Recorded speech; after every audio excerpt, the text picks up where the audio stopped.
Plus, you will also note that there is application to the equations that we have been learning. For example, if you are told that you find the value of n, given that n factorial over n minus 2 factorial is equal to 20. This may look tricky, yet it is just an application of whatever we have been doing. So mathematics really looks at the application aspect of the concept that you learn.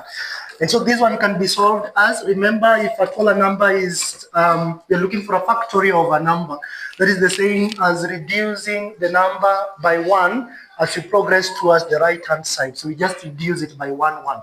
For example, if somebody asks you to find, say, 5, let me talk about 3 factorial.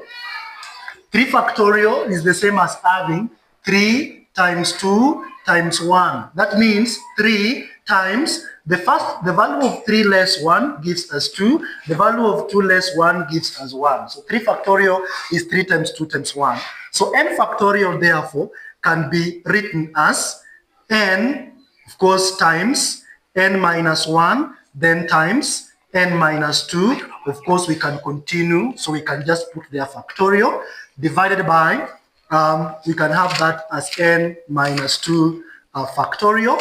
This can be equated to 20. And then now we can have n minus 2 factorial cancels n minus 2 factorial. We now remains with n into n minus 1 is equal to 20. That gives us n squared minus n minus 20 is equal to 0. Now I'm back to a familiar equation that you can all relate to.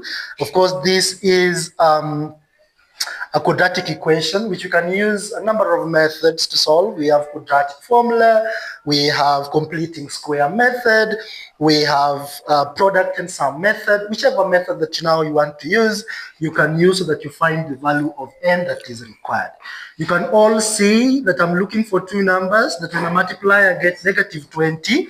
But when I add, I get negative 2. If you're multiplying two numbers and the product is negative, it means one is positive and the other one is negative. And then if the result is negative, that means that the one which is negative looks bigger than the one that is positive. In that case, therefore, numbers that when I multiply gives me 20 can be a 5 and a 4.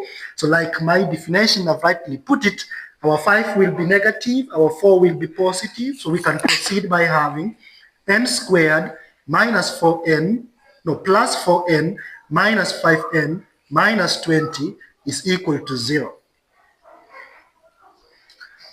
This other side, I'm using permanent marker pen, but we'll be able to sort that later.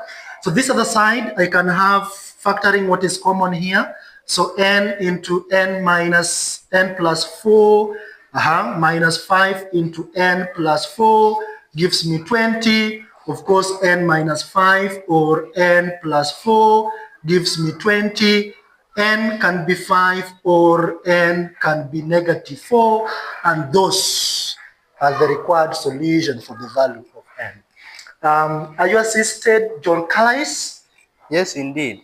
You are the only sir in East, Central, and even West of Africa. I thank you so much, John Paston. Let's have a nice day.